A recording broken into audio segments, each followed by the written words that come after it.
माँ का खत। बेटा, काश ये खत मैं तुम्हें कुछ साल पहले ही लिख देती तो आज मुझे खुद की परवरिश पर ही सवाल नहीं उठाने पड़ते।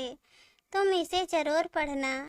ऐसा ना हो कि तुम्हें भी मेरी तरह अपने बच्चों को खत लिखकर आशीर्वाद भेजना पड़े। सुलोचना जी ने अपने बेटे सोहन को लिखा। सुलोचना जी अपने समय की एक बहुत बड़ी वकील थी। अब बंगले में दो देखभाल करने वालों के साथ अपनी जिंदगी के आखिरी साल गुजार रही थी। सुलोचना जी का एक ही बेटा था, सोहन, जिसको उन्होंने विदेश वकालत पढ़ने भेजा और वो वहीं रह गया। सुलोचना जी की तबीयत अब ज्यादा ही बिगड़ती जा रही थी। उन्हें अपनी सासू माँ और पति की बातें अब घर के हर कोने से सुनाई देती। सुलोचना जी ने उनकी मर्जी के खिलाफ जाकर बेटे को स्कूल टाइम से ही हॉस्टल में पढ़ाया, फिर आगे की पढ़ाई के लिए विदेश भेज दिया। सुलोचना जी की सासू माँ अर्चना जी जिंदगी के आखिरी पलों में पोते को खूब याद करती रही। तब सुलोचना जी ने कहा कि उसकी पढ़ाई का समय है, आपके पास नौकर हैं, अगर कोई परेशानी हो तो मुझे फोन करवा देना, मैं ऑफिस में व्यस्त रहती हूँ। ऊपर से बेटा पढ़ रहा है या नहीं ये कौन देखेगा, इसलिए अच्छा है उसे हॉस्टल में ही रहने दे। सुलोचना जी के पति के देहांत के समय भी सोहन दूसरे दिन पहुंचा था। वो कहते थे, ये तुम मॉडर्न युग के स्टेटस के चक्कर में जो अपने बेटे को खुद से दूर भेज रही हो, एक दिन ये कहीं दूर ही न रह जाए।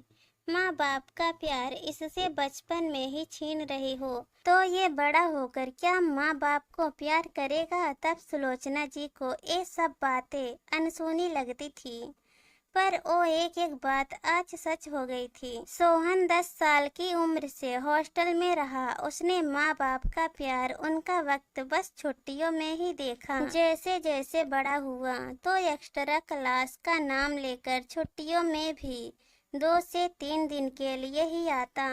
सुलोचना जी को लगा अब अंत करीब है, जो गलती मुझसे हुई वो मेरा बेटा न करे, इसलिए उसको एक खत लिखती हूँ। प्यारे सोहन, तुम्हें ढेरों सारा आशीर्वाद और प्यार। मुझे माफ कर देना बेटा, तुम जिद करते रहे कि हॉस्टल नहीं जाना और मैंने तुम्हें हॉस्टल भेज दिया। तुम्हारे हिस्से का वक्त प्यार मैं तुम्हें नहीं दे पाई। तुम्हारे पिता और दादी का प्यार भी तुम्हें नहीं मिल पाया। तुम्हें अपने पिता के संग खेलते हंसते जिद करते हुए देखने का सुनहरा मौका मैंने तुम्हारे भविष्य बनाने के चक्कर में खो दिया। ये पत्र आज इसलिए लिख रही हूँ ताकि तुम वो गलती ना करो जो मुझसे हो गई। तुम्हें मैंने विदेश पढ़ने भेजा ताकि यहाँ आकर मुझसे भी ऊंचे दर्जे के वकील बनो, पर तुमने विदेश में रहना चुना। गलती तुम्हारी नहीं है। माँ बाप जब बच्चे को उसके हिस्से का वक्त प्यार परवाह नहीं देते तो बच्चे भी बड़े होकर वही करते हैं। मैं हर माँ की तरह तुम्हारी पत्नी को भी दोष नहीं दूंगी कि तुम्हें मुझसे दूर ले गई। वहाँ विदेश में वो तुम्हारी साथी थी, फिर जीवन साथी भी बन गई। जिसने तुम्हारा साथ दिया तुम्हें तो उसका साथ निभाना ही था। बच्चों को अच्छी सुविधा और परवरिश देना माँ बाप का फर्ज है, बाकी भविष्य तो बच्चा अपनी मेहनत से ही बनाता है। तुम मेरी इस गलती को मत दोहराना। मेरे पोते को खूब प्यार देना, उसके हिस्से का समय उसे देना।